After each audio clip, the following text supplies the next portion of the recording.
Alhamdulillahi Rabbil Alamin. Allahumma salli ala Sayyidina Muhammad wa ala ali Sayyidina Muhammad. Kita dalam segala urusan dunia mengambil keputusan kita harus bermusyawarah. Tapi kalau dalam hal ibadah tidak semestinya bermusyawarah. Artinya kalau kita mau laksanakan kewajiban kita, masa kita bermusyawarah dulu? Allah Subhanahu wa taala memanggilkan kita untuk menunaikan salat kita 5 waktu, tidak perlu dimusyawarahkan. Kalau kita sudah mendengar hayya 'alas salah, hayya 'alal falah, segera tunaikan kewajiban kita. Kalau kita perhatikan dalam Al-Quran, banyak ayat-ayat yang Allah Subhanahu wa taala ikatkan salat dengan zakat, atau bahasa lain salat dengan infak, sebagaimana firman Allah Subhanahu wa taala di suratul Baqarah, dan saya yakin semuanya hafal. A'udzu billahi minasyaitonir rajim. Bismillahirrahmanirrahim. Alif lam mim. Dzalikal kitabu la raiba fihi hudan lil muttaqin. Alkitab ini petunjuk bagi siapa? Bagi muttaqin. Dan Allah menjelaskan sifat-sifat mereka. Kalau kita ingin meniru mereka, ingin bergabung bersama mereka, ingin menjadi seperti mereka, ikutilah penjelasan Al-Quran. Siapa sih al-muttaqin ini?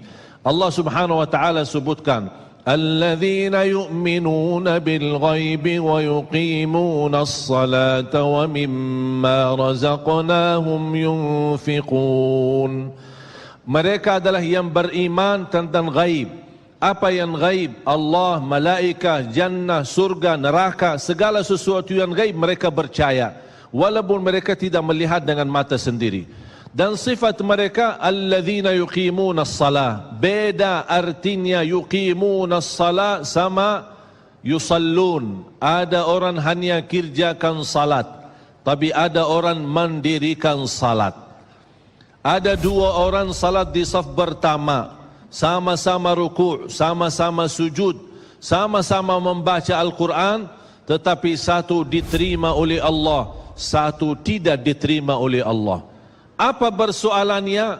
Karena satu menghadap Allah dengan hatinya, dan satu hanya menghadap Allah dengan fisik badannya. Makanya kita melihat orang yang salat dengan hatinya, nikmat salatnya, bisa tenang bacaannya, tenang rukuknya, tenang sujudnya. Beda sama orang yang buru-buru melaksanakan salat. Saya pernah masuk satu masjid, habis saya tahiyatul masjid duduk.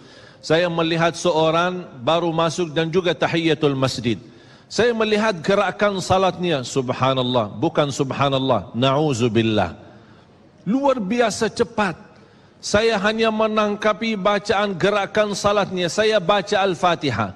Saya baru selesai waladdallin amin. Dengan saya mencuba bagaimana bandingkan bacaan Al-Fatihah dengan salat beliau, dia sudah sampai ke tahiyat. Padahal baru saya selesai surat Al-Fatihah.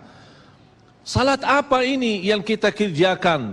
Banyak orang-orang berlomba-lomba seolah-olah ada juara. Siapa yang paling cepat selesai salat dapat juara 1. Inilah yang terjadi dalam keadaan kita. Makanya kita merasa tidak nikmat salat kita. Yang kita hanya kejar seminar khusyuk dalam salat, latihan khusyuk dalam salat. Sebenarnya Bapak Ibu biar faham, tidak ada perintah dalam Al-Quran memerintahkan salat yang khusyuk. Tidak ada perintah dari Rasul salat yang khusyuk. Salat khusyuk itu apa? Salat yang khusyuk hasil dari salat yang tenang. Allah perintahkan ketenangan dalam salat. Ar-Rasul SAW memerintahkan ketenangan dalam salat. Kalau sifat khusyuk adalah sifat orang mukmin yang melaksanakan salat tumaknina. Qad aflahal mu'minun alladzina hum fi salatihim khashi'un. Ketika ada seorang datang ke masjid di zaman Rasulullah sallallahu alaihi wasallam. Masuk masjid, tahiyatul masjid. Selesai salat, dia datang kepada Rasul mau salaman. Rasul tidak menjawab. Bahkan Rasul berkata, salli fa innaka lam tusalli. salatlah karena kamu belum salat. Dia pergi ke depan, salat lagi, selesai balik lagi bertemu Rasul. Mau salaman, Rasulullah SAW tidak menjawab. Salli fa innaka lam tusalli, salat dulu karena kamu belum salat. Sampai 3 kali dikasih tahu oleh Rasulullah SAW. Akhirnya orang berkata, mohon maaf ya Rasulullah, saya tidak tahu selain ini salatku. Gimana? Kata Rasulullah SAW, fa idza qumta faqum mutma'inna. Kalau berdiri, berdiri tenang, tumaknina. Tumaknina salah satu rukun di dalam salat. Tidak sah salat seorang tanpa Al-Fatihah, betul? Sama tidak sah salat seorang tanpa tumaknina. Baca tenang, rukuk yang tenang, sujud yang tenang, wallahi akan terasa nikmat. Dari hasil ketenangan dan upaya dan ikhtiar kita akan muncullah rasa khusyuk. Karena khusyuk bukan sesuatu yang datang dari luar, tapi khusyuk sudah ada di dalam hati. Tinggal bagaimana cara dikelola, bagaimana bisa dikembangkan cara salat yang tenang.